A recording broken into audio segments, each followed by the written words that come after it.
Channel Punjabi ਦੇਖ ਰਹੇ ਦਰਸ਼ਕਾਂ ਦਾ ਪ੍ਰੋਗਰਾਮ ਫਰੰਟ ਲਾਈਨ ਵਿੱਚ ਬਹੁਤ-ਬਹੁਤ ਸਵਾਗਤ। ਦੋਸਤੋ ਹਾਜ਼ਰ ਹਾਂ ਅੱਜ ਦੀਆਂ ਕੁਝ ਖਬਰਾਂ, ਕੁਝ ਮੁੱਦੇ, ਕੁਝ ਮਸਲੇ ਤੁਹਾਡੇ ਨਾਲ ਸਾਂਝੇ ਕਰਨ ਦੇ ਲਈ। ਅੱਜ ਕੈਨੇਡਾ ਦੀਆਂ ਅਖਬਾਰਾਂ ਦੇ ਵਿੱਚ ਕਿਹੜੇ ਮਸਲਿਆਂ ਦੇ ਉੱਤੇ ਚਰਚਾ ਹੁੰਦੀ ਰਹੀ ਉਹ ਤੁਹਾਡੇ ਨਾਲ ਸਾਂਝੇ ਕਰਦੇ ਹਾਂ। BC ਫੈਰੀ ਦੇ ਵਿੱਚ ਇੱਕ ਨੁਕਸ ਪੈ ਗਿਆ ਜਿਹਦੇ ਕਰਕੇ ਲੋਕ ਲੰਬਾ ਸਮਾਂ ਵਿਚਕਾਰ ਪਾਣੀ ਦੇ ਫਸੇ ਰਹੇ। ਇਹ ਗੱਲਬਾਤ ਤੁਹਾਡੇ ਨਾਲ ਕਰਾਂਗੇ। ਵੈਨਕੂਵਰ ਦੇ ਵਿੱਚ ਵੇਕੈਂਟ ਪ੍ਰਾਪਰਟੀ ਟੈਕਸ ਹੋਰ ਵੱਧ ਰਿਹਾ ਆ, ਕਦੋਂ ਵਧੂਗਾ? ਕੈਨੇਡਾ ਦੇ ਵਿੱਚ ਕੱਲ੍ਹ ਆਪਾਂ ਖਬਰ ਕੀਤੀ ਸੀ ਵਿਆਜ ਦਰਾਂ ਵਧੀਆਂ ਆ, ਉਹਦੇ ਨਾਲ ਮਹਿੰਗਾਈ ਕਿੰਨੇ ਕੁ ਚਿਰ 'ਚ ਥੱਲੇ ਚਲੀ ਜੂਗੀ, ਇਹਦੇ ਬਾਰੇ ਗੱਲਬਾਤ ਕਰਾਂਗੇ। ਕੈਲਗਰੀ ਦੇ ਵਿੱਚ ਅਪ੍ਰੈਲ 2022 ਸਿੱਖ ਹੈਰੀਟੇਜ ਮਹੀਨੇ ਦਾ ਐਲਾਨ ਕੀਤਾ ਗਿਆ, ਪ੍ਰੋਕਲੇਮ ਕੀਤਾ ਉਹਨਾਂ ਨੇ। ਕੈਨੇਡਾ ਦੇ ਵਿੱਚ ਘਰੇਲੂ ਹਿੰਸਾ ਦੇ ਵਿੱਚ ਵਾਧਾ ਹੋ ਰਿਹਾ। ਟੋਰਾਂਟੋ ਦੇ ਵਿੱਚ ਲੋਕਾਂ ਨੇ ਲੁੱਟ ਦਾ ਇੱਕ ਨਵਾਂ ਤਰੀਕਾ ਲੱਭਿਆ, ਉਹ ਵੀ ਤੁਹਾਡੇ ਨਾਲ ਸਾਂਝਾ ਕਰਾਂਗੇ। ਨਿਊਯਾਰਕ ਹਮਲੇ ਦਾ ਦੋਸ਼ੀ ਗ੍ਰਿਫਤਾਰ ਕਰ ਲਿਆ ਗਿਆ। ਅੱਜ ਅਸੀਂ ਪ੍ਰੋਗਰਾਮ ਦੇ ਆਖਰ ਦੇ ਵਿੱਚ ਗੱਲਬਾਤ ਕਰਨੀ ਹੈ ਡਾਕਟਰ BR ਅੰਬੇਦਕਰ ਉਹਨਾਂ ਦੇ ਜੀਵਨ ਤੇ ਫਲਸਫੇ ਬਾਰੇ। ਪਹਿਲੀ ਖਬਰ ਬ੍ਰਿਟਿਸ਼ ਕੋਲੰਬੀਆ ਤੋਂ ਆ। ਬ੍ਰਿਟਿਸ਼ ਕੋਲੰਬੀਆ ਦੀਆਂ ਫੈਰੀਜ਼ ਬਾਰੇ। ਇਹਦੇ ਫੈਰੀਜ਼ ਦੇ ਵਿੱਚ ਬਹੁਤ ਸਾਰੇ ਪੈਸੇਂਜਰ ਜਿਨ੍ਹਾਂ ਨੂੰ ਕਿ ਪਹਿਲਾਂ ਹੀ ਵਾਰਨਿੰਗ ਦਿੱਤੀ ਗਈ ਸੀ ਕਿ ਦੇਰੀ ਹੋ ਸਕਦੀ, ਡਿਲੇ ਹੋ ਸਕਦਾ ਆ ਐਸ ਈਸਟਰ ਲੌਂਗ ਵੀਕਐਂਡ ਦੇ ਉੱਤੇ, ਪਰ ਇੰਨੇ ਚਿਰ 'ਚ ਕਿ ਈਸਟਰ ਲੌਂਗ ਵੀਕਐਂਡ ਦੀ ਦੇਰੀ ਹੁੰਦੀ, ਲੋਕ ਪਹਿਲਾਂ ਹੀ ਕਈ ਤਰੀਕੇ ਦੇ ਨਾਲ ਫਸ ਗਏ ਆ। ਵੈਸਟ ਵੈਨਕੂਵਰ ਅਤੇ ਨਨਾਇਮੋ ਦੇ ਵਿਚਕਾਰ ਜਿਹੜੀ ਫੈਰੀ ਜਾਂਦੀ ਸੀ ਉਹਦੇ ਵਿਚਕਾਰ ਹੋਇਆ ਇਹ। ਦ ਕੁਈਨਸ ਆਫ ਓਕ ਬੇ ਨੂੰ ਇੱਕ ਪਾਸੇ ਪੁੱਲ ਕਰਨਾ ਪਿਆ ਉਹਨੂੰ, ਉਹਦੇ ਵਿੱਚ ਕੋਈ ਮਕੈਨੀਕਲ ਇਸ਼ੂ ਆ ਗਿਆ ਅਤੇ ਕਈ ਸੈਂਕੜੇ ਮੁਸਾਫਰ ਇਸ ਫੈਰੀ ਦੇ ਵਿੱਚ ਕੱਲ੍ਹ ਬੁੱਧਵਾਰ ਨੂੰ ਰਾਤੀ ਫਸੇ ਰਹੇ ਉਹਦੇ ਵਿੱਚ, ਅਤੇ ਫਿਰ ਉਹਨੂੰ ਕਿਸੇ ਤਰੀਕੇ ਦੇ ਨਾਲ ਪਾਸੇ ਕਰਨਾ ਪਿਆ। ਫੈਰੀ ਜਿਹੜੀ ਆ ਹੌਰਸ਼ੀ ਬੇ ਤੋਂ ਡਿਪਾਰਚ ਕੀਤੀ ਅਤੇ ਬੇ ਰੂਟ ਦੇ ਉੱਤੇ ਜਦੋਂ ਇਹਨੂੰ ਇੱਕ ਦੇ ਸਟੀਅਰਿੰਗ ਦੇ ਵਿੱਚ ਕੋਈ ਕਹਿੰਦੇ ਸਮੱਸਿਆ ਆ ਗਈ ਆ, ਜਦੋਂ ਇਹ ਜਿਹੜੀ ਜਾ ਰਹੀ ਸੀਗੀ ਤਾਂ ਕ੍ਰਿਊ ਨੇ ਫਿਰ ਇਹਨੂੰ ਕਾਲ ਕੀਤਾ ਟੋ ਕਰਨ ਦੇ ਲਈ ਕਿ ਇਹਨੂੰ ਫੈਰੀ ਨੂੰ ਟੋ ਕੀਤਾ ਜਾਵੇ, ਜਿਹਨੂੰ ਕਿ ਘੰਟੇ ਲੱਗ ਗਏ। ਹੁਣ ਲੋਕ ਉਹਦੇ ਵਿੱਚ ਬੈਠੇ ਸੀਗੇ ਅਤੇ ਜਿਹੜੀ 8 ਵਜੇ ਸੇਲਿੰਗ ਹੋਈ ਸੀ ਅਤੇ ਇਹ 1:30 ਵਜੇ ਤੱਕ ਵੀ ਰਾਤੀ ਡੌਕ 'ਤੇ ਨਹੀਂ ਲੱਗੀ। ਸੋ 8 ਵਜੇ ਤੋਂ ਲੈ ਕੇ 1:30 ਵਜੇ ਤੱਕ ਲੋਕ ਇਹਦੇ ਵਿੱਚ ਤਾੜੇ ਰਹੇ। ਲੋਕਾਂ ਦੀ ਸਮੱਸਿਆ ਵੀ ਆਈ, ਬੱਚਿਆਂ ਦੀਆਂ ਵੀ ਸਮੱਸਿਆਵਾਂ ਆਈਆਂ। ਸੋ ਕਿੰਨੇ ਘੰਟੇ ਇਹਦੇ ਵਿੱਚ ਜਿਹੜੀ ਦੇਰੀ ਦੇ ਨਾਲ ਲੋਕਾਂ ਨੂੰ ਕਾਫੀ ਜ਼ਿਆਦਾ ਸਮੱਸਿਆਵਾਂ ਦਾ ਸਾਹਮਣਾ ਕਰਨਾ ਪਿਆ। ਉਹ ਕਹਿੰਦੇ ਸਾਰਾ ਕੁਝ ਠੀਕ ਠਾਕ ਸੀਗਾ, ਸਾਰਾ ਕੁਝ ਠੀਕ ਠਾਕ ਚੱਲ ਰਿਹਾ ਸੀ ਅਤੇ ਸਡਨਲੀ ਕੁਛ ਨਾ ਕੁਛ ਉਹਦੇ ਵਿੱਚ ਇਹੋ ਜਿਹਾ ਹੋ ਗਿਆ ਕਿ ਇਹ ਫੈਰੀ ਜਾਂਦੀ ਜਾਂਦੀ ਰੁਕ ਗਈ। ਅਤੇ ਉਹਦੇ ਤੋਂ ਬਾਅਦ ਲੋਕ ਜਿਹੜੇ ਸੀ ਉਹ ਕ੍ਰਿਊ ਦੇ ਨਾਲ ਵੀ ਲੜ ਰਹੇ ਸੀ ਕਿ ਤੁਸੀਂ ਸਾਨੂੰ ਦੇਰੀ ਕਰ ਰਹੇ, ਪਰ ਉਹਨਾਂ ਦਾ ਵੱਸ ਕੋਈ ਨਹੀਂ ਸੀ ਉੱਥੇ ਚੱਲ ਰਿਹਾ। ਅਤੇ ਜਿੰਨੇ ਚਿਰ ਨੂੰ ਫਿਰ ਦੂਜੀ ਫੈਰੀ ਆ ਕੇ ਉਹਨੂੰ ਪੁੱਲ ਕਰਦੀ ਜਾਂ ਪਾਸੇ ਕੀਤਾ ਜਾਂਦਾ, ਉਨੇ ਚਿਰ ਨੂੰ ਜਿਹੜਾ ਇਹ ਇੰਨੇ ਜ਼ਿਆਦਾ ਘੰਟੇ ਲੱਗ ਗਏ। ਅਤੇ ਫਿਰ ਉਹਦੇ ਤੋਂ ਬਾਅਦ ਜਦੋਂ ਫੈਰੀ ਸਟਾਫ ਦੇ ਉੱਤੇ ਵੀ ਫਰਸਟਰੇਟ ਹੋਏ ਲੋਕ, ਉਹਨਾਂ ਦੇ ਨਾਲ ਵੀ ਉਹਨਾਂ ਨੇ ਕੁਛ ਜਿਹੜੀਆਂ ਗੱਲਾਂ ਬਾਤਾਂ ਉਸ ਕਿਸਮ ਦੀਆਂ ਤਿੱਖੀਆਂ ਗੱਲਾਂ ਬਾਤਾਂ ਕੀਤੀਆਂ। ਅਤੇ ਫਿਰ ਬਹੁਤ ਸਾਰੇ ਲੋਕਾਂ ਦੀ ਸ਼ਿਫਟ ਜਿਹੜੀ ਆ ਉਸ ਸਮੇਂ ਸਟਾਰਟ ਹੋਣੀ ਸੀ, ਉਹ ਲੇਟ ਹੋ ਗਏ। ਕੋਈ ਲੋਕਾਂ ਨੇ ਆਪਣੇ ਜ਼ਰੂਰੀ ਕੰਮਾਂ ਦੇ ਉੱਤੇ ਜਾਣਾ ਸੀ।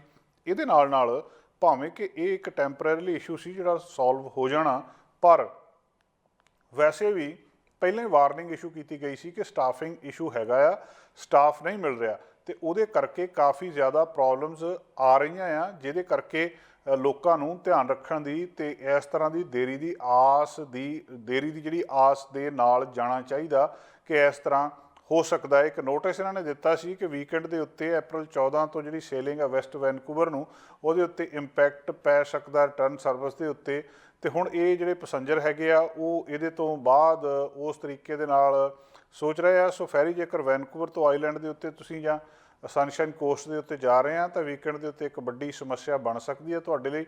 ਬਕਾਇਦਾ ਚੈੱਕ ਕਰਕੇ ਜਾਓ। ਫਰਾਈਡੇ ਛੁੱਟੀ ਆ, ਕੱਲ੍ਹ ਨੂੰ ਸਟੈਟੂਟਰੀ ਹੌਲੀਡੇ ਆ, ਗੁੱਡ ਫਰਾਈਡੇ ਆ, ਫਿਰ ਉਹਦੇ ਤੋਂ ਬਾਅਦ ਈਸਟਰ ਮੰਡੇ ਵੀ ਬਹੁਤਿਆਂ ਦਾ ਔਫ ਆ। ਅਤੇ ਇਹ ਸਾਰੇ ਕੁਛ ਦੇ ਵਿੱਚ ਇਹ ਥਰਸਡੇ ਤੋਂ ਲੈ ਕੇ ਜਾਣੀ ਅੱਜ ਤੋਂ ਲੈ ਕੇ ਮੰਗਲਵਾਰ ਤੱਕ ਕਾਫੀ ਬਿਜ਼ੀ ਹੈਗਾ। ਲੋਕ ਬਹੁਤ ਸਾਰੇ ਇਹਨਾਂ ਥਾਵਾਂ ਦੇ ਉੱਤੇ ਟਰੈਵਲ ਕਰਦੇ ਆ ਅਤੇ ਦੂਜੇ ਪਾਸੇ ਸਟਾਫ ਛੁੱਟੀ ਦੇ ਉੱਤੇ ਚਲਿਆ ਜਾਂਦਾ। ਉਹ 4 ਸੇਲਿੰਗ ਪਹਿਲਾਂ ਹੀ ਵੀਕਐਂਡ ਦੇ ਉੱਤੇ ਕੈਂਸਲ ਕੀਤੀਆਂ ਗਈਆਂ ਸੀ। ਬਾਕੀ ਵੀ ਜਿਹੜੀਆਂ ਇਸ ਤਰ੍ਹਾਂ ਦੀਆਂ ਸਮੱਸਿਆਵਾਂ ਸਟਾਫ ਨਾਲ ਸੰਬੰਧਿਤ ਵੀ ਆ ਰਹੀਆਂ, ਲੋਕ ਇਹਦੇ ਤੋਂ ਥੋੜ੍ਹੇ ਜਿਹੇ ਦੁਖੀ ਵੀ ਆ। ਪਰ ਆਹ ਜਿਹੜੀ ਕੱਲ੍ਹ ਅਚਾਨਕ ਸਮੱਸਿਆ ਪਈ ਆ, ਇਹਦੇ ਨਾਲ ਵੀ ਲੋਕਾਂ ਨੂੰ ਕਾਫੀ ਪਰੇਸ਼ਾਨੀ ਦਾ ਸਾਹਮਣਾ ਕਰਨਾ ਪਿਆ। ਘਰਾਂ ਦੀ ਮਾਰਕੀਟ ਹਮੇਸ਼ਾ ਹੀ ਚਰਚਾ ਦੇ ਵਿੱਚ ਰਹਿੰਦੀ ਆ। ਇਹਨਾਂ ਨੂੰ ਕੰਟਰੋਲ ਕਰਨ ਦੇ ਲਈ ਇੱਕ ਜਿਹੜਾ ਐਮਪਟੀ ਹੋਮ ਟੈਕਸ ਲਾਇਆ ਗਿਆ ਸੀ ਪਿੱਛੇ ਜਿਹੇ, ਤੁਹਾਨੂੰ ਯਾਦ ਹੋਊਗਾ ਕਿ ਜਿਹੜੇ ਘਰ ਖਾਲੀ ਨੇ ਉਹਨਾਂ ਦੇ ਉੱਤੇ ਟੈਕਸ ਲਾਇਆ ਜਾਵੇ। ਹੁਣ ਵੈਨਕੂਵਰ ਦੇ ਵਿੱਚ ਜਿਹੜੇ ਉੱਥੇ ਦੇ ਮੇਅਰ ਨੇ ਕੈਨੇਡੀ ਸਟੂਅਰਟ, ਉਹਨਾਂ ਨੇ ਅਨਾਊਂਸ ਕੀਤਾ ਆ ਕਿ ਉਹ ਇਹਨੂੰ ਹੋਰ ਵਧਾ ਰਹੇ ਆ 3 ਤੋਂ 5% ਆਉਣ ਵਾਲੇ ਸਮੇਂ ਦੇ ਵਿੱਚ ਪ੍ਰਪੋਜ਼ ਕੀਤਾ ਉਹਨਾਂ ਨੇ। ਬਹੁਤ ਸਾਰੇ ਲੋਕ ਖਾਸ ਕਰ ਫੋਰਨ ਵਾਇਰ ਜਾਂ ਜਿਹੜੇ ਇਨਵੈਸਟਰ ਨੇ ਇੱਕ ਘਰ ਲੈ ਲੈਂਦੇ ਆ ਉਹਦੇ ਤੋਂ ਬਾਅਦ ਬਾਕੀ ਘਰ ਲੈ ਕੇ ਤੇ ਉਹਨੂੰ ਖਾਲੀ ਛੱਡ ਦਿੰਦੇ ਆ।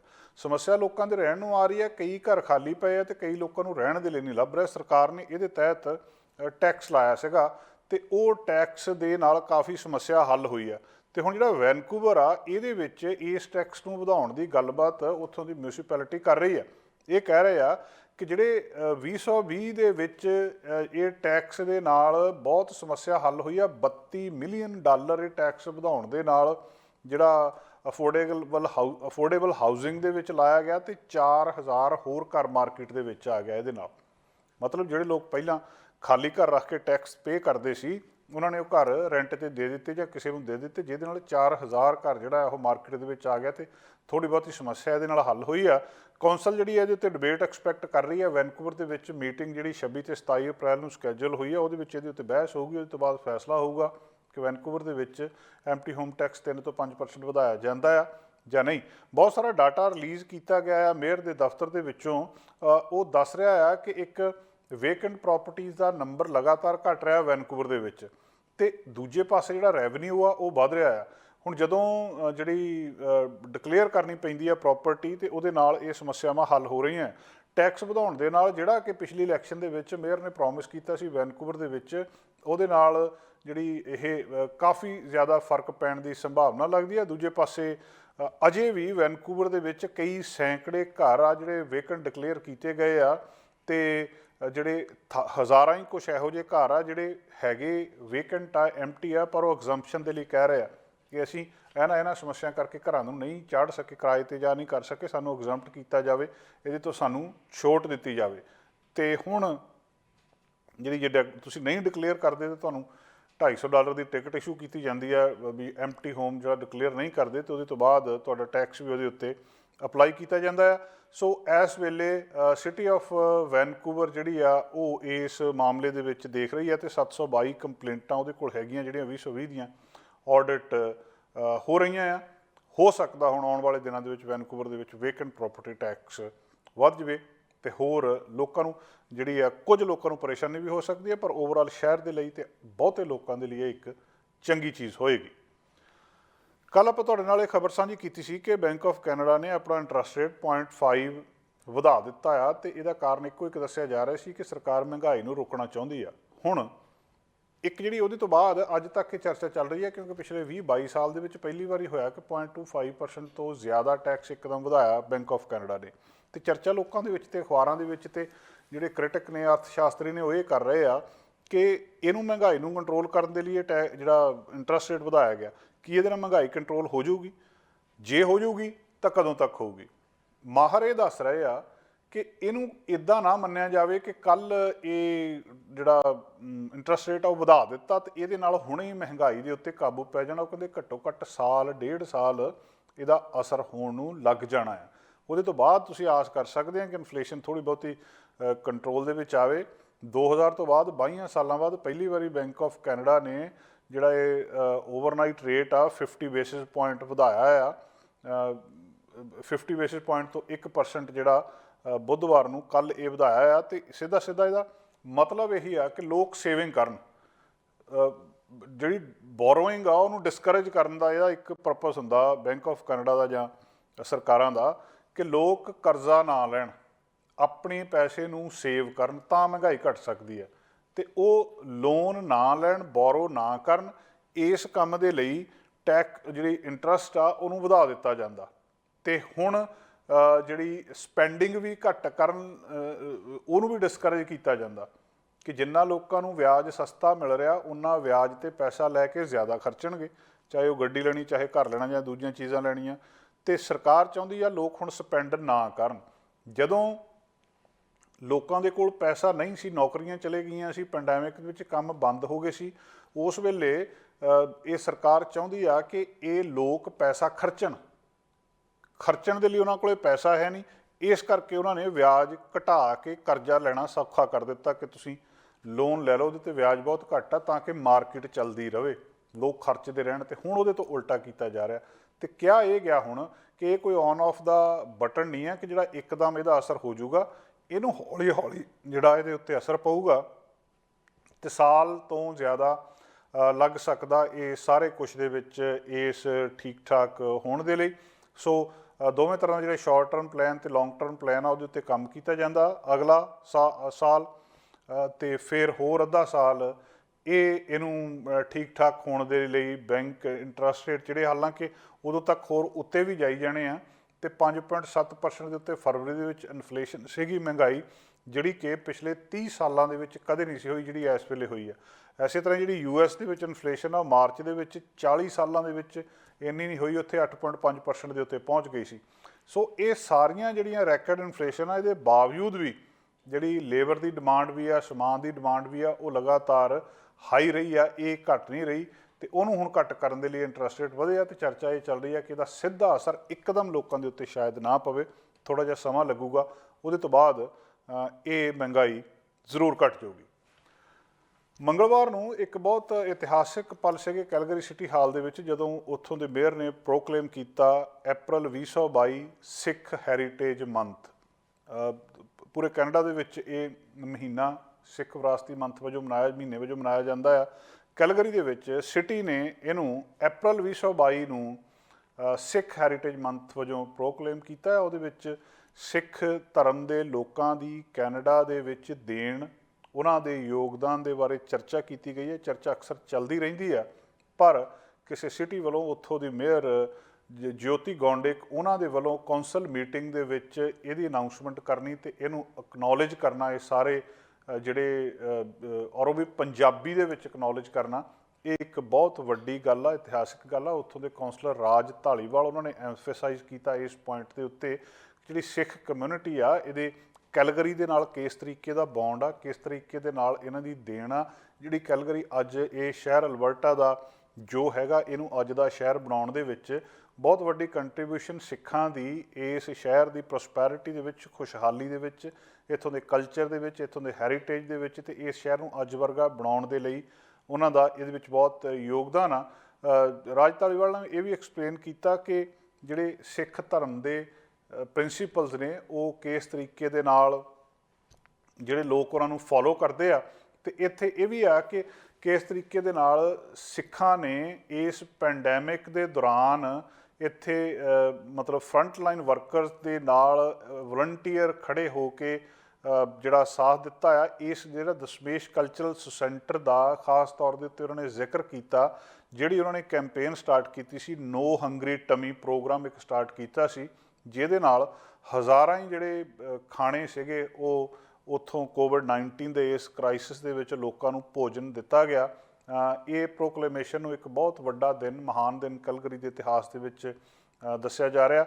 ਤੇ ਇਹ ਉਹਨਾਂ ਦਾ ਵੀ ਫਿਰ ਜ਼ਿਕਰ ਹੋਇਆ ਕਿ ਪਹਿਲਾ ਸਿੱਖ ਵਿਅਕਤੀ ਕੈਲਗਰੀ ਦੇ ਵਿੱਚ ਜਦੋਂ ਇੱਥੇ ਆਇਆ ਸੀ, ਸਰਦਾਰ ਹਰਨਾਮ ਸਿੰਘ ਹਾਰੀ 1906 ਦੇ ਵਿੱਚ ਕੈਲਗਰੀ ਦੇ ਵਿੱਚ ਮੂਵ ਹੋਏ ਸੀ ਬ੍ਰਿਟਿਸ਼ ਕੋਲੰਬੀਆ ਤੋਂ, ਇਹ ਮੰਨਿਆ ਜਾਂਦਾ। ਤੇ ਇੱਥੇ ਜਿਹੜਾ ਉਹਨਾਂ ਨੇ ਜਿਸ ਤਰੀਕੇ ਦੇ ਨਾਲ ਫਿਰ ਉਹ ਇੱਥੇ ਲਗਭਗ 100 ਸਾਲ ਤੋਂ ਲੰਬਾ ਇਤਿਹਾਸ ਇਸ ਥਾਂ ਦੇ ਉੱਤੇ ਹੈਗਾ ਆ, ਇਸ ਸ਼ਹਿਰ ਦੇ ਵਿੱਚ। ਤੇ ਜਿਹੜੀ ਥਰਡ ਮੋਸਟ ਡਾਈਵਰਸ ਸਿਟੀ ਆ ਨੇਸ਼ਨ ਦੇ ਵਿੱਚ ਇਹ ਕੈਲਗਰੀ ਮੰਨੀ ਜਾਂਦੀ ਆ। ਤੇ ਇਸ ਮਹੀਨੇ ਦੀ ਇਸ ਅਨਾਊਂਸਮੈਂਟ ਦੇ ਨਾਲ ਇੱਕ ਇਤਿਹਾਸਿਕ ਦਿਨ ਸਿੱਖ ਧਰਮ ਦੇ ਲੋਕਾਂ ਦੇ ਲਈ ਕੈਲਗਰੀ ਦੇ ਇਤਿਹਾਸ ਦੇ ਵਿੱਚ, ਤੇ ਅਲਬਰਟਾ ਦੇ ਵਿੱਚ ਜਿਹੜੇ ਹੁਣ ਦੀ ਸਿਚੁਏਸ਼ਨ ਆ, ਅੱਜ ਜਿਹੜਾ ਅਲਬਰਟਾ ਆ 1900ਵਿਆਂ ਦੇ ਵਿੱਚ ਸਿੱਖ ਇੱਥੇ ਮੂਵ ਹੋਣਾ ਸ਼ੁਰੂ ਹੋਏ ਆ। ਤੇ ਜਿਹੜਾ ਇਹ ਥਰਡ ਲਾਰਜੈਸਟ ਪ੍ਰੋਵਿੰਸ ਕੈਨੇਡਾ ਦੇ ਵਿੱਚ ਅਲਬਰਟਾ ਬਣਦਾ ਆ ਇਹਨਾਂ ਦੀ ਪਾਪੂਲੇਸ਼ਨ ਦੇ ਨਾਲ। ਤੇ ਕੈਲਗਰੀ ਦੇ ਵਿੱਚ ਜਿਹੜੀ ਐਨੂਅਲ ਵਿਸਾਖੀ ਨਗਰ ਕੀਰਤਨ ਪਰੇਡ ਆ ਉਹ ਇਸ ਸਾਲ 14 ਮਈ ਨੂੰ ਹੋ ਰਿਹਾ, ਜਿਹੜੀ ਦੂਜੀ ਸੈਕੰਡ ਲਾਰਜੈਸਟ ਪਰੇਡ ਆ ਅਲਬਰਟਾ ਦੇ ਵਿੱਚ ਇਸ ਪ੍ਰੋਵਿੰਸ ਦੇ ਵਿੱਚ।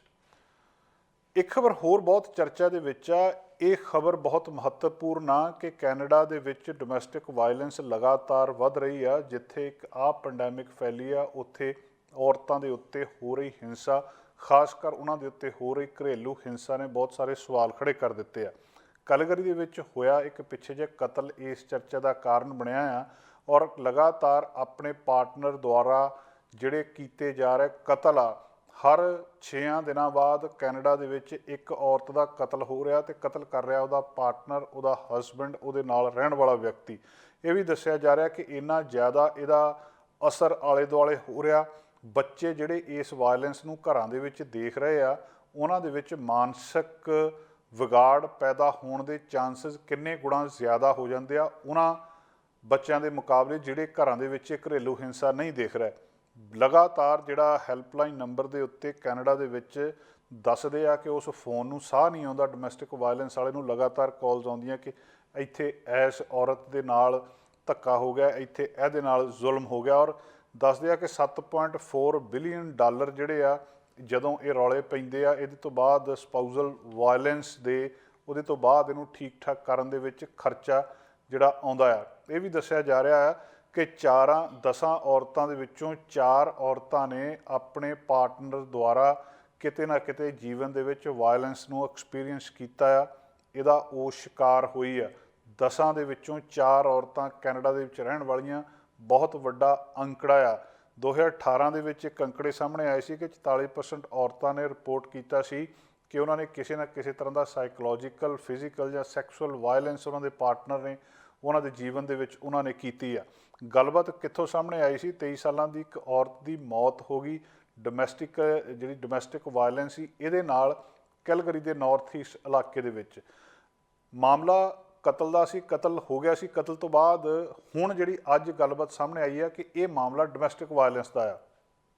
ਉਹਦੇ ਪਾਰਟਨਰ ਨੇ, ਉਹਦੇ ਨਾਲ ਰਹੇ ਵਿਅਕਤੀ ਨੇ ਉਹਦਾ ਕਤਲ ਕੀਤਾ ਆ। 1 ਹਫ਼ਤਾ ਬਾਅਦ ਇਸ ਮੌਤ ਤੋਂ ਇਸ ਚੀਜ਼ ਨੇ ਪੂਰੇ ਜਿਹੜੀ ਸ਼ੈਡੋ ਪੈਂਡੈਮਿਕ ਦੀ ਇੱਕ ਐਗਜ਼ਾਮਪਲ ਸਾਡੇ ਸਾਹਮਣੇ ਰੱਖੀ ਸੀਗੀ। 70% ਲੋਕ ਜਿਨ੍ਹਾਂ ਦੇ ਨਾਲ ਡੋਮੈਸਟਿਕ ਅਬਿਊਜ਼ ਹੁੰਦਾ ਉਹ ਕਦੇ ਪੁਲਿਸ ਨੂੰ ਕਾਲ ਹੀ ਨਹੀਂ ਕਰਦੇ। ਇੱਥੋਂ ਅੰਦਾਜ਼ਾ ਲਾ ਕੇ ਦੇਖੋ, 10 ਚੋਂ 4 ਕਹਿ ਰਹੇ ਸਾਡੇ ਨਾਲ ਇਹ ਕੁਝ ਹੋਇਆ, ਤੇ 70% ਜਿਨ੍ਹਾਂ ਦੇ ਨਾਲ ਹੁੰਦਾ ਉਹ ਕਦੇ ਪੁਲਿਸ ਨੂੰ ਕਾਲ ਹੀ ਨਹੀਂ ਕਰਦੇ। ਇਹ ਨੰਬਰ ਲਗਾਤਾਰ ਵੱਧ ਰਿਹਾ ਆ। 8 ਅਪ੍ਰੈਲ ਨੂੰ ਕੈਲਗਰੀ ਪੁਲਿਸ ਇੱਥੇ ਪਹੁੰਚੀ ਸੀ ਇੱਕ ਘਰ ਦੇ ਵਿੱਚ ਜਿੱਥੇ ਗੋਲੀ ਚੱਲੀ ਸੀ। ਉਹਦੇ ਤੋਂ ਬਾਅਦ ਉਹਨੂੰ ਔਰਤ ਨੂੰ ਹਸਪਤਾਲ ਲੈ ਕੇ ਗਏ, ਹਾਲਤ ਮਾੜੀ ਸੀ, ਹਸਪਤਾਲ ਜਾ ਕੇ ਉਹਦੀ ਮੌਤ ਹੋ ਗਈ।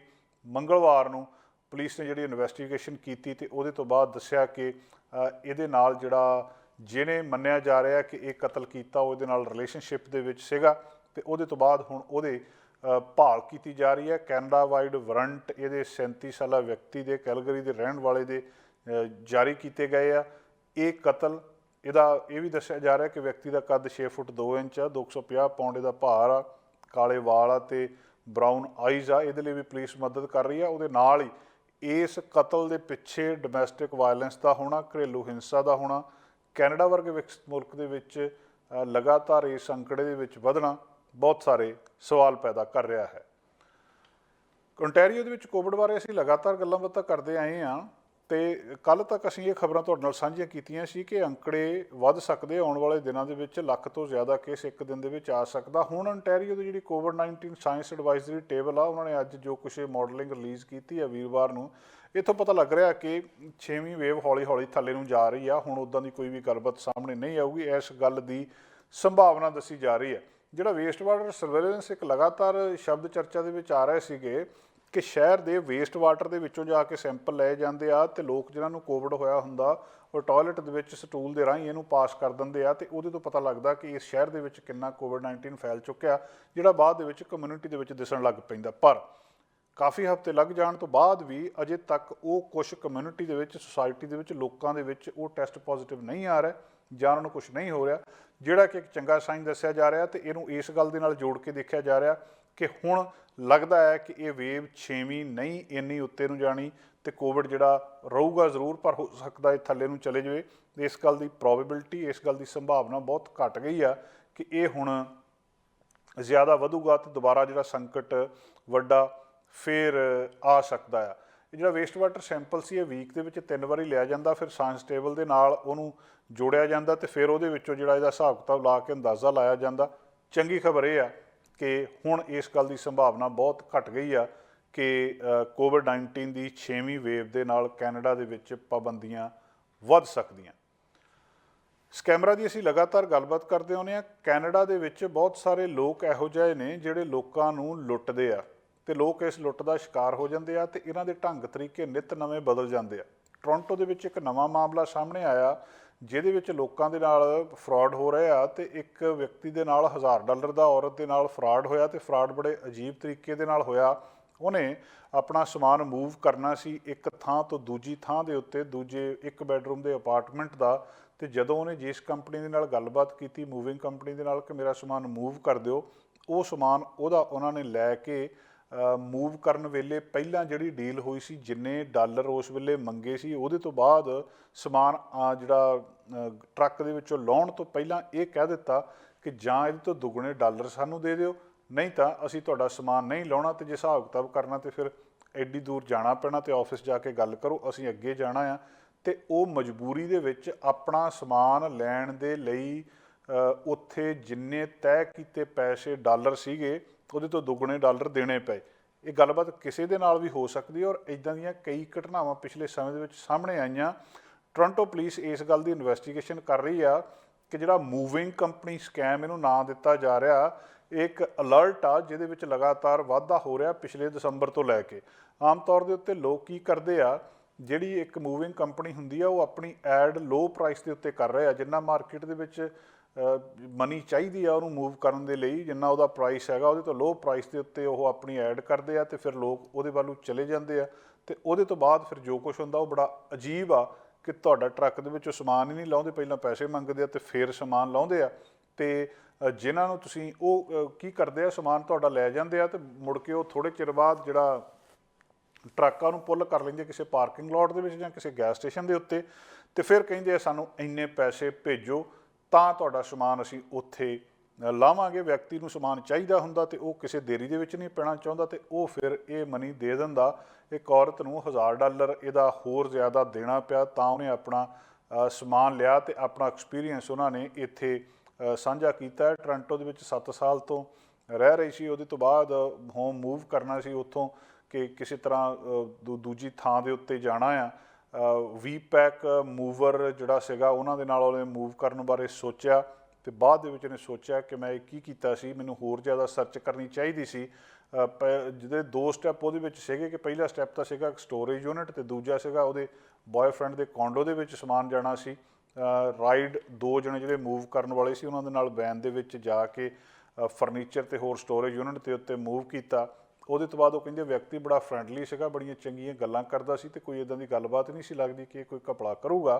ਪਰ ਉਹਦੇ ਤੋਂ ਬਾਅਦ ਜਦੋਂ ਕੋਂਡੋ ਦੇ ਵਿੱਚ ਉੱਥੇ ਗਏ ਤੇ ਸਿਚੁਏਸ਼ਨ ਇੱਕਦਮ ਬਦਲ ਗਈ ਤੇ ਜਦੋਂ ਉਹਨੇ ਕਿਹਾ ਵੀ ਆਪਣਾ ਤੁਸੀਂ ਬਿੱਲ ਪੇ ਕਰੋ ਜਿਹੜਾ ਕਿ $970 ਦਾ ਸੀ, ਗੱਲ $450 ਦੀ ਹੋਈ ਸੀ।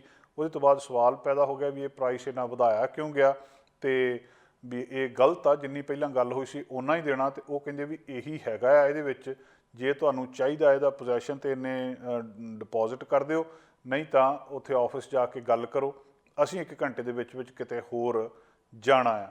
ਉਹਨੇ ਉਹ ਆਪਣਾ ਸਮਾਨ ਲੈਣ ਦੇ ਲਈ ਪੈਸੇ ਡਿਪੋਜ਼ਿਟ ਕਰ ਦਿੱਤੇ। ਉਹ ਬੈਂਕ ਜਿਹੜੀ ਟ੍ਰਾਂਸਫਰ ਕੀਤਾ ਉਹ ਆਟੋ ਡਿਪੋਜ਼ਿਟ ਦੇ ਉੱਤੇ ਲੱਗਿਆ ਸੀ।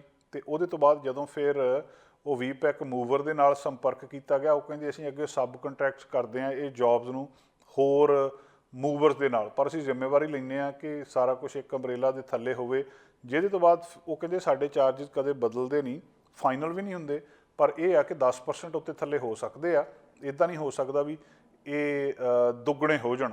ਹੁਣ ਉਹਨਾਂ ਤੋਂ ਬਾਅਦ ਕੌਣ ਸਬ ਕੰਟਰੈਕਟ ਕਰ ਰਿਹਾ ਆ, ਤੁਸੀਂ ਕਿਹਨਾਂ ਦੇ ਨਾਲ ਗੂਗਲ ਦੇ ਉੱਤੋਂ ਸਰਚ ਕਰਕੇ ਕੰਟੈਕਟ ਕਰ ਰਹੇ ਹੋ, ਇਹ ਇੱਕ ਬਹੁਤ ਵੱਡਾ ਸਵਾਲ ਆ।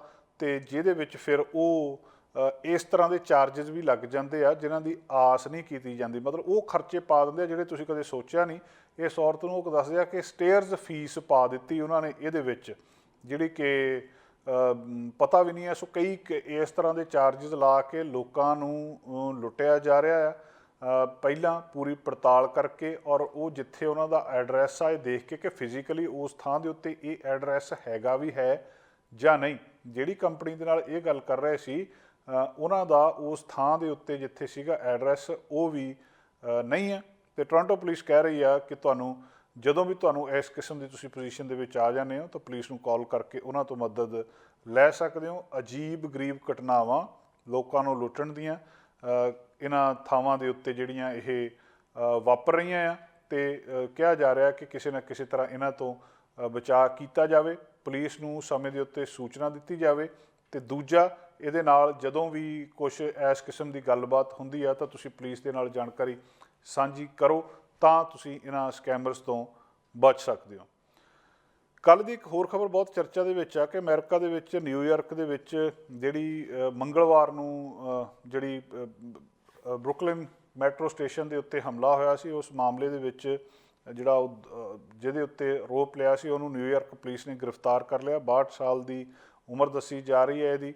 ਫਰੈਂਕ ਆਰ ਜੇਮਸ ਇਹਦਾ ਨਾਮ ਦੱਸਦੇ ਆ। ਮੰਗਲਵਾਰ ਨੂੰ ਸਟੇਸ਼ਨ ਦੇ ਉੱਤੇ ਫਾਇਰਿੰਗ ਦੇ ਵਿੱਚ 29 ਲੋਕ ਜ਼ਖਮੀ ਹੋ ਗਏ ਸੀ। ਹਮਲਾਵਰ ਨੇ 33 ਰਾਊਂਡ ਫਾਇਰ ਕੀਤੇ ਸੀ, 10 ਲੋਕਾਂ ਨੂੰ ਗੋਲੀਆਂ ਲੱਗੀ, ਬਾਕੀ ਜਿਹੜੇ ਭਗਦੜ ਮਚ ਗਈ ਉੱਥੇ ਉਹਦੇ 'ਚ ਜ਼ਖਮੀ ਹੋ ਗਏ।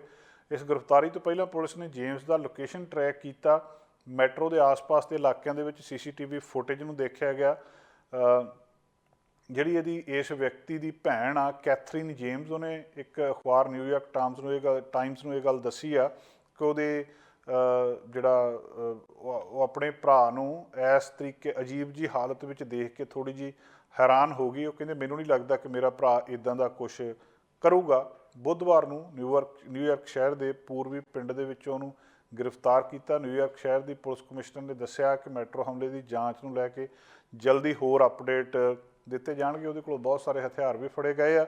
ਇਹ ਤੋਂ ਪਹਿਲਾਂ ਨਿਊਯਾਰਕ ਪੁਲਿਸ ਨੇ ਇਹ ਵੀ ਗੱਲਬਾਤ ਦੱਸੀ ਸੀ ਕਿ ਬਰੁਕਲਿਨ ਦੇ ਵਿੱਚ ਇੱਕ ਖਾਲੀ ਵੈਨ ਮਿਲੀ ਹੈ। ਵੈਨ ਦੇ ਵਿੱਚ ਜੇਮਸ ਨੇ ਫਿਲਡੈਲਫੀਆ ਤੋਂ ਰੈਂਟ ਦੇ ਉੱਤੇ ਲਿਆ ਸੀ। ਨਾਲ ਹੀ ਉਹਦੇ ਵੈਨ ਦੇ ਵਿੱਚ ਇੱਕ 9mm ਸੈਮੀ ਆਟੋਮੈਟਿਡ ਹੈਂਡਗਨ ਅਤੇ ਗੈਸ ਗ੍ਰਨੇਡ ਵੀ ਮਿਲਿਆ। ਹਾਲਾਂਕਿ ਹੁਣ ਤੱਕ ਇਸ ਗੱਲ ਦੀ ਜਾਣਕਾਰੀ ਨਹੀਂ ਮਿਲੀ ਵੀ ਇਹਨੇ ਹਥਿਆਰ ਮਿਲੇ ਕਿੱਥੋਂ ਆ।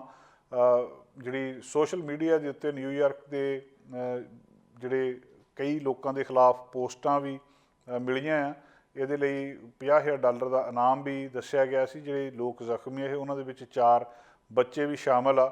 ਇਸ ਮੌਕੇ ਦੇ ਉੱਤੋਂ ਜਿਹੜੇ ਅਣਚੱਲੇ ਬਿਨਾਂ ਫਟੇ ਬੰਬ ਵੀ ਉੱਥੋਂ ਮਿਲੇ ਆ।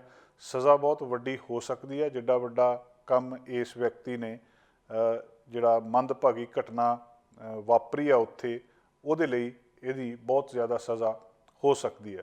ਪ੍ਰੋਗਰਾਮ ਦੇ ਅਗਲੇ ਹਿੱਸੇ ਵਿੱਚ ਅਸੀਂ ਗੱਲਬਾਤ ਕਰਨੀ ਹੈ ਜੈ ਵਿਰਦੀ ਹੁਣਾਂ ਦੇ ਨਾਲ। ਚੇਤਨਾ ਫਾਊਂਡੇਸ਼ਨ ਤੋਂ ਡਾਕਟਰ BR ਅੰਬੇਦਕਰ ਦਾ ਅੱਜ ਜਨਮ ਦਿਨ ਆ। ਉਹਨਾਂ ਦੀ ਰੈਲੇਵੈਂਸ ਅੱਜ ਦੇ ਸਮੇਂ ਵਿੱਚ, ਉਹਨਾਂ ਦੀ ਸੋਚ, ਇਹਦੇ ਸੰਬੰਧੀ ਉਹਨਾਂ ਦੇ ਨਾਲ ਆਪਾਂ ਗੱਲਬਾਤ ਕਰਦੇ ਹਾਂ। ਅੱਜ 14 ਅਪ੍ਰੈਲ ਜਿੱਥੇ ਦੁਨੀਆ ਭਰ ਦੇ ਵਿੱਚ ਖਾਲਸਾ ਸਾਜਨਾ ਦਿਵਸ ਮਨਾਇਆ ਜਾ ਰਿਹਾ, ਉਹਦੇ ਨਾਲ ਅੱਜ 14 ਅਪ੍ਰੈਲ ਡਾਕਟਰ BR ਅੰਬੇਦਕਰ ਦਾ ਜਨਮ ਦਿਵਸ ਵੀ ਮਨਾਇਆ ਜਾ ਰਿਹਾ। ਭਾਰਤ ਦੇ ਇੱਕ ਬਹੁਤ ਵੱਡੇ ਚਿੰਤਕ ਜਿਨ੍ਹਾਂ ਨੇ ਬਰਾਬਰਤਾ ਦੀ ਗੱਲ ਕੀਤੀ, ਉਹਨਾਂ ਦਾ ਇਹ ਜਨਮ ਦਿਵਸ ਅੱਜ ਕੈਨੇਡਾ ਸਰੀ ਦੇ ਵਿੱਚ ਜਿੱਥੇ ਅਸੀਂ ਖੜ੍ਹ ਕੇ ਗੱਲਬਾਤ ਕਰ ਰਹੇ ਹਾਂ, ਇੱਥੇ ਮਨਾਇਆ ਜਾ ਰਿਹਾ। ਇਸ ਤਰੀਕੇ ਨਾਲ ਵੀ ਮਨਾਇਆ ਜਾ ਰਿਹਾ ਕਿ ਵੱਖ-ਵੱਖ ਸਿਟੀਜ਼ ਵੱਲੋਂ ਪ੍ਰੋਕਲੇਮੇਸ਼ਨਸ ਆ ਰਹੀਆਂ ਆ। City of Burnaby, city of Surrey, BC ਸਰਕਾਰ, ਇਸ ਤਰ੍ਹਾਂ ਦੀਆਂ ਸੂਚਨਾਵਾਂ ਜਿਹੜੀਆਂ ਆ ਰਹੀਆਂ ਕਿ ਉਹਨਾਂ ਨੇ ਇਹ ਦਿਨ ਡਾਕਟਰ BR ਅੰਬੇਦਕਰ ਦੇ ਲਈ ਰਾਖਵਾਂ ਕੀਤਾ, ਉਹਨਾਂ ਦੇ ਨਾਂ ਕੀਤਾ, ਪ੍ਰੋਕਲੇਮੇਸ਼ਨ ਇਹਦੀ ਕੀਤੀ ਆ।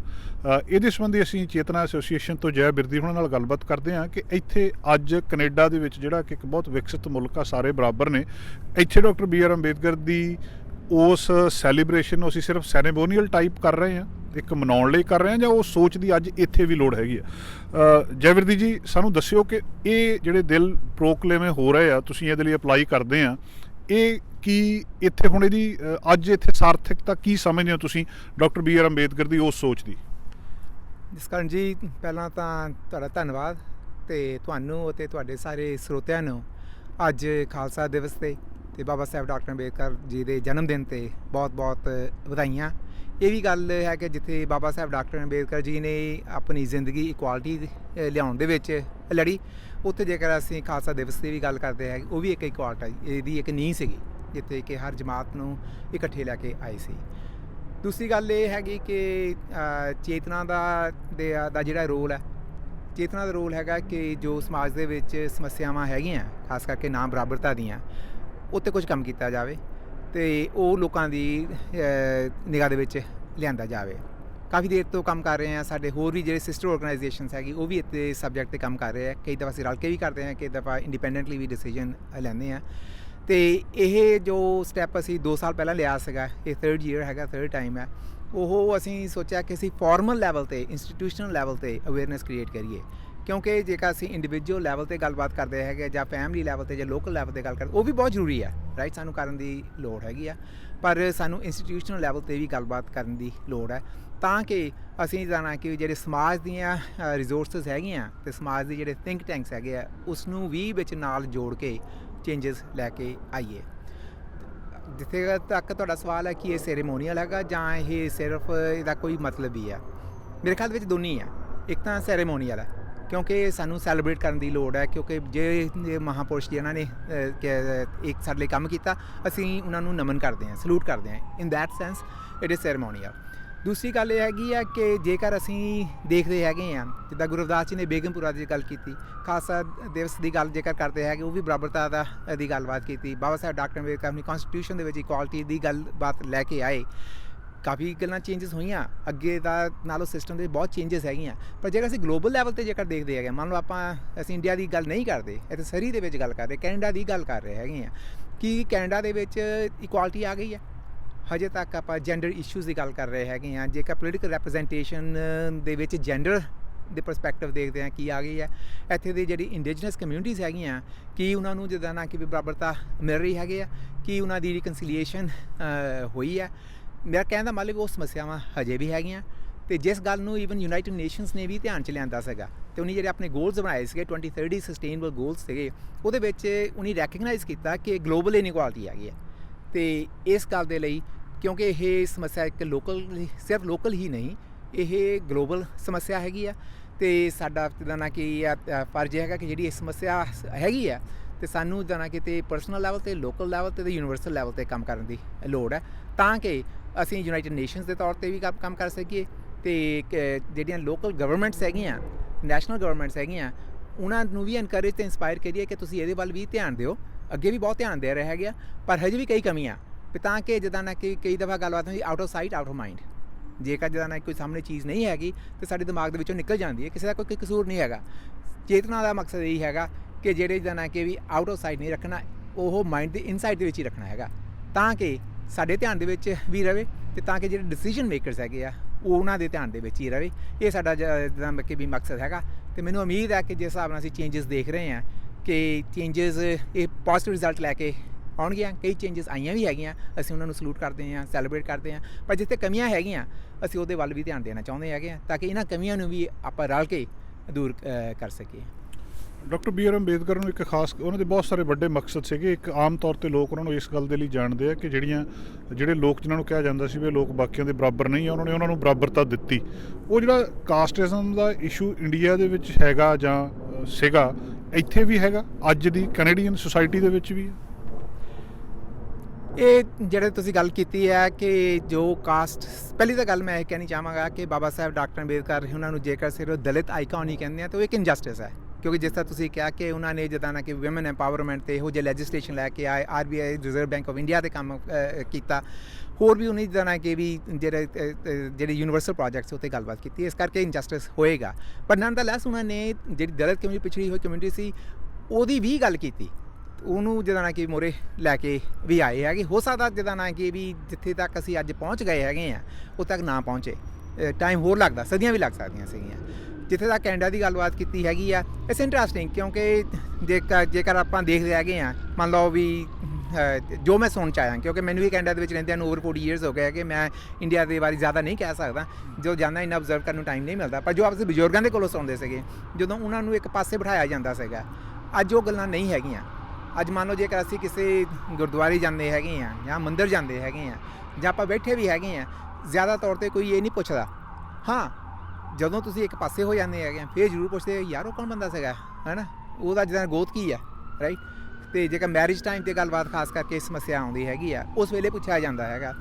ਫਿਰ ਜੇਕਰ ਜਿੱਦਾਂ ਨਾ ਕਿ ਵੀ ਕੋਈ ਬੰਦਾ ਐਡਵਾਂਸ ਕਰਦਾ ਹੈਗਾ, ਅਤੇ ਜੇਕਰ ਜੈਲਸੀ ਫੈਕਟਰ ਆਉਂਦਾ ਹੈਗਾ, ਫਿਰ ਉੱਥੇ ਆ ਜਾਂਦਾ ਵੀ ਜਿੱਦਾਂ ਨਾ ਕਿ ਵੀ ਇੰਡੀਆ ਦੇ ਵਿੱਚ ਰਿਜ਼ਰਵ ਕਰਕੇ ਫਾਇਦਾ ਲਈ ਜਾਂਦੇ ਹੈਗੇ ਆ, ਇੱਥੇ ਇਹ ਗੱਲਾਂ ਕਰਕੇ ਜਿੱਦਾਂ ਨਾ ਕਿ ਆਪਣਾ ਫਾਇਦਾ ਲਈ ਜਾਂਦੇ ਹੈਗੇ। ਮੇਰਾ ਕਹਿਣ ਦਾ ਮਤਲਬ ਵੀ ਉਹ ਜਿਹੜਾ ਜਿੱਦਾਂ ਨਾ ਕਿ ਵੀ ਇੱਕ ਵੇਲੇ ਸੀਗਾ ਵੀ ਇੰਨਾ ਓਬਵੀਅਸ ਸੀਗਾ, ਉਹ ਹੁਣ ਇੰਨਾ ਓਬਵੀਅਸ ਨਹੀਂ ਹੈਗਾ। ਲੋਕ ਜਿੱਦਾਂ ਨਾ ਕਿ ਵੀ ਪਿੱਛੇ ਹੋ ਕੇ ਗੱਲਾਂ ਬਾਤਾਂ ਕਰਦੇ ਹੈਗੇ ਆ, ਜਿਹੜੀਆਂ ਜਿੱਦਾਂ ਨਾ ਕਿ ਵੀ ਖਤਰਨਾਕ ਹੈਗੀਆਂ।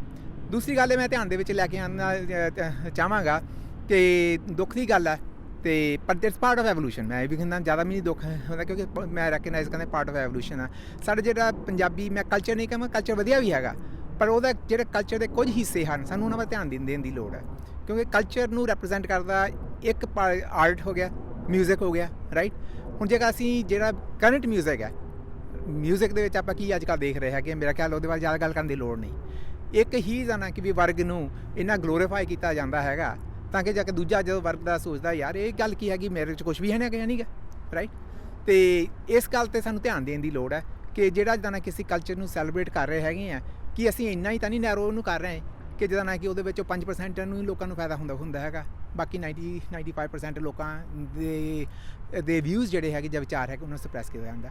ਇਹ ਮਿਊਜ਼ਿਕ ਜਿਹੜਾ ਜਿੱਦਾਂ ਨਾ ਕਿ ਵੀ ਜੋ ਸੁਣਨ ਦੇ ਵਿੱਚ ਆਇਆ ਹੈਗਾ, ਰਿਸਰਚ ਫਾਈਂਡਿੰਗਸ ਨਹੀਂ ਮੇਰੇ ਸਾਹਮਣੇ ਆਈ, ਉਹ ਆਊਟਸਾਈਡ ਆਫ ਇੰਡੀਆ ਜ਼ਿਆਦਾ ਹੋ ਰਿਹਾ ਹੈਗਾ ਕਿਉਂਕਿ ਜਿਹੜਾ ਜਿੱਦਾਂ ਅੱਜ ਕੱਲ੍ਹ ਪੰਜਾਬੀ ਮਿਊਜ਼ਿਕ ਵੀ ਪ੍ਰੋਡਿਊਸ ਕੀਤਾ ਜਾਂਦਾ ਹੈਗਾ ਉਹ ਪੰਜਾਬ ਦੇ ਆਡੀਅנס ਦੇ ਲਈ ਘੱਟ ਪ੍ਰੋਡਿਊਸ ਕੀਤਾ ਜਾਂਦਾ ਹੈਗਾ, ਉਹ ਬਾਹਰਲੇ ਦੇਸ਼ਾਂ ਦੇ ਲਈ ਪ੍ਰੋਡਿਊਸ ਕੀਤਾ ਜਾਂਦਾ ਹੈਗਾ। ਇਸ ਕਰਕੇ ਆਊਟਸਾਈਡ ਆਫ ਇੰਡੀਆ ਮੇਰੇ ਕਹਿਣ ਦੇ ਵਿੱਚ ਇਹ ਇੱਕ ਵੱਡੀ ਸਮੱਸਿਆ ਬਣਦੀ ਜਾ ਰਹੀ ਹੈਗੀ ਆ। ਅਤੇ ਮੈਂ ਇਹਦੇ ਵਿੱਚ ਇੱਦਾਂ ਨਾ ਕਿ ਸਾਰੇ ਸਾਥੀਆਂ ਨੂੰ ਆਪਣੇ ਤੁਹਾਨੂੰ ਅਤੇ ਹੋਰ ਜੋ ਮੀਡੀਆ ਦੇ ਵਿੱਚ ਇਨਵੋਲਵ ਹੈਗੇ ਆ ਉਹਨਾਂ ਅੱਗੇ ਮੈਂ ਰਿਕੁਐਸਟ ਕਰਾਂਗਾ ਕਿ ਆਓ ਆਪਾਂ ਜੇਕਰ ਦੇਖੀਏ ਵੀ ਅਨਇੰਟੈਂਡਡ ਕਨਸੀਕੁਐਂਸਿਸ ਕੀ ਹੋ ਰਹੀਆਂ ਹੈਗੀਆਂ, ਕੀ ਇਹੋ ਜਿਹਾ ਮਿਊਜ਼ਿਕ ਸਾਨੂੰ ਸਮਾਜ ਨੂੰ ਇੱਕ ਇਕੱਠੇ ਕਰਨ ਦੇ ਵਿੱਚ ਜੋੜ ਰਿਹਾ ਹੈਗਾ ਜਾਂ ਜਿੱਦਾਂ ਨਾ ਕਿ ਸਾਨੂੰ ਇਹ ਵੱਖਰੇ ਪਾਸੇ ਲਿਜਾ ਰਿਹਾ ਹੈਗਾ। ਇਹ ਤਾਂ ਇੱਕ ਐਗਜ਼ਾਮਪਲ ਹੈਗੀ, ਹੋਰ ਵੀ ਕਈ ਐਗਜ਼ਾਮਪਲ ਹੈਗੇ ਆ। ਕੁਝ ਦੋਸਤਾਂ ਦੇ ਨਾਲ ਗੱਲਬਾਤ ਹੋਈ ਸੀਗੀ, ਉਹ ਕਹਿੰਦੇ ਸਕੂਲਾਂ ਦੇ ਵਿੱਚ ਬੱਚਿਆਂ ਨੂੰ ਇਹ ਸਮੱਸਿਆ ਆ ਰਹੀ ਹੈਗੀ ਆ। ਇੱਥੇ ਜਿੱਦਾਂ ਨਾ ਕਿ ਜਦੋਂ ਬੱਚੇ ਸਕੂਲ 'ਚ ਜਾਂਦੇ, ਖਾਸ ਕਰ ਟੀਨਏਜਰਸ, ਉਹ ਇੱਕ ਦੂਜੇ ਨੂੰ ਟੌਂਟਿੰਗ ਕਰਦੇ ਹੈਗੇ ਆ ਕਿ UBC ਜਿਹੜੀ ਹੈਗੀ ਆ, ਕਿਉਂਕਿ ਇਹ ਗੱਲਾਂ ਜੋ ਸਾਹਮਣੇ ਆਈਆਂ ਯੂਨੀਵਰਸਿਟੀ ਆਫ ਬ੍ਰਿਟਿਸ਼ ਕੋਲੰਬੀਆ, ਉਹ ਇੱਕ ਰਿਸਰਚ ਪ੍ਰੋਜੈਕਟ ਕਰ ਰਹੀ ਹੈਗੀ ਆ ਕਾਸਟ ਇਨ ਕੈਨੇਡਾ, ਰਾਈਟ। ਅਤੇ ਉਹ ਇਹੋ ਜਿਹੇ ਸਟੋਰੀਜ਼ ਕੈਪਚਰ ਕਰਨ ਦੀ ਕੋਸ਼ਿਸ਼ ਕਰ ਰਹੇ ਹੈ ਕਿ ਦੇਖਿਓ ਆਪਾਂ ਦੇਖੀਏ ਕਿ ਕੀ ਸਮੱਸਿਆ ਹੈਗੀ ਆ। ਅਤੇ ਹੁਣ ਮੈਂ ਇੰਟਰਸਟਿੰਗਲੀ ਪਿਛਲੇ 2-3 ਸਾਲਾਂ ਦੇ ਵਿੱਚ ਮੈਂ ਦੇਖਿਆ ਅਤੇ ਲੋਕਲ ਮੀਡੀਆ ਨੇ ਵੀ ਕਾਫੀ ਇਹਨਾਂ ਗੱਲਾਂ ਨੂੰ ਕਵਰ ਕੀਤਾ। ਤੁਸੀਂ ਵੀ ਆਪਣੇ ਪ੍ਰੋਗਰਾਮਾਂ ਦੇ ਵਿੱਚ ਗੱਲਬਾਤ ਨੂੰ ਮੋਹਰੇ ਲੈ ਕੇ ਆਏ ਆ। ਇੱਥੇ ਦੇ ਲੋਕਲ ਜਿਹੜੇ ਪ੍ਰਿੰਟਡ ਮੀਡੀਆ ਹੈਗੇ ਆ ਉਹਨਾਂ ਨੇ ਵੀ ਆਰਟੀਕਲਸ ਪਬਲਿਸ਼ ਕੀਤੇ, ਹਾਈਲਾਈਟ ਕੀਤਾ ਕਿ ਸਿਰਫ ਚੇਤਨਾ ਇੰਡੀਆ ਦੇ ਬਾਰੇ ਗੱਲ ਕਰ ਰਹੀ ਹੈ, ਇਹ ਵਾਕਿਆ ਹੀ ਸਮੱਸਿਆ ਹੈਗੀ ਆ। ਅਤੇ ਮੇਰਾ ਕਹਿਣ ਦਾ ਮਤਲਬ ਵੀ ਇਹ 'ਤੇ ਸਾਨੂੰ ਧਿਆਨ ਦੇਣ ਦੀ ਲੋੜ ਹੈ। ਖੁਸ਼ੀ ਦੀ ਗੱਲ ਹੈ ਕਿ ਆਪਾਂ ਹੁਣ ਧਿਆਨ ਅੱਗੇ ਨਾਲ ਜ਼ਿਆਦਾ ਦੇ ਰਹੇ ਹੈਗੇ ਆ, ਪਰ ਸਾਨੂੰ ਇਹਦੇ ਵੱਲ ਹੋਰ ਵੀ ਇੰਟੈਂਸ਼ਨਲ ਐਫਰਟਸ ਕਰਨ ਦੀ ਲੋੜ ਹੈ। ਬਹੁਤ ਬਹੁਤ ਮਿਹਰਬਾਨੀ ਜੀ, ਸ਼ੁਕਰੀਆ ਜੀ, thank you very much. Thank you. ਦੋਸਤੋ, ਜੈ ਬਿਰਦੀ ਉਹਨਾਂ ਦੇ ਨਾਲ ਅਸੀਂ ਗੱਲਬਾਤ ਕੀਤੀ। ਬਹੁਤ ਐਕਟਿਵ ਰਹਿੰਦੇ ਨੇ ਇਹ ਸੁਸਾਇਟੀ ਦੇ ਵਿੱਚ ਇਹਨਾਂ ਕੰਮਾਂ ਦੇ ਲਈ, ਔਰ ਅੱਜ ਡਾਕਟਰ BR ਅੰਬੇਦਕਰ ਨੂੰ ਜਦੋਂ ਇੱਥੇ ਯਾਦ ਕੀਤਾ ਜਾ ਰਿਹਾ BC ਬ੍ਰਿਟਿਸ਼ ਕੋਲੰਬੀਆ ਕੈਨੇਡਾ ਦੇ ਵਿੱਚ ਉਹਨਾਂ ਦੇ ਇਸ ਦਿਨ ਨੂੰ ਰੈਕੋਗਨਾਈਜ਼ ਕੀਤਾ ਜਾ ਰਿਹਾ, ਤਾਂ ਲੋੜ ਆ ਸਾਨੂੰ ਵੀ ਇਸ ਗੱਲ ਨੂੰ ਸਮਝਣ ਦੀ ਕਿ ਬਰਾਬਰਤਾ ਕਿਤੇ ਵੀ ਹੋਣੀ ਚਾਹੀਦੀ ਹੈ। ਕਿਸੇ ਦਾ ਕੋਈ ਧਰਮ ਹੋ ਸਕਦਾ, ਕਿਸੇ ਦਾ ਕੁਛ ਹੋ ਸਕਦਾ, ਘੱਟੋ ਘੱਟ ਦੂਜੇ ਇਨਸਾਨ ਨੂੰ ਇਨਸਾਨ ਸਮਝਣਾ, ਉਹਨੂੰ ਆਪਣੇ ਬਰਾਬਰ ਸਮਝਣਾ, ਜਿਹੜੇ ਮੁੱਢਲੇ ਮਨੁੱਖੀ ਅਧਿਕਾਰ ਆ ਉਹਨਾਂ ਦਾ ਸਤਿਕਾਰ ਸਾਨੂੰ ਸਾਰਿਆਂ ਨੂੰ ਜ਼ਰੂਰ ਕਰਨਾ ਚਾਹੀਦਾ। ਕੈਮਰਾਮੈਨ ਅਮਿਤ ਪਨੇਸਰ ਨਾਲ ਜਿਸ ਕਾਰਨ ਚੈਨਲ ਪੰਜਾਬੀ ਸਰੀ। ਸਾਡਾ ਹਰ ਇੱਕ ਪ੍ਰੋਗਰਾਮ ਵੇਖਣ ਤੇ ਸਾਡੇ ਨਾਲ ਜੁੜਨ ਲਈ ਸਬਸਕ੍ਰਾਈਬ ਕਰੋ ਚੈਨਲ ਪੰਜਾਬੀ ਤੇ ਨੋਟੀਫਿਕੇਸ਼ਨ ਲਈ ਬੈਲ ਆਈਕਨ ਵਾਲੇ ਬਟਨ ਤੇ ਕਲਿੱਕ ਕਰੋ।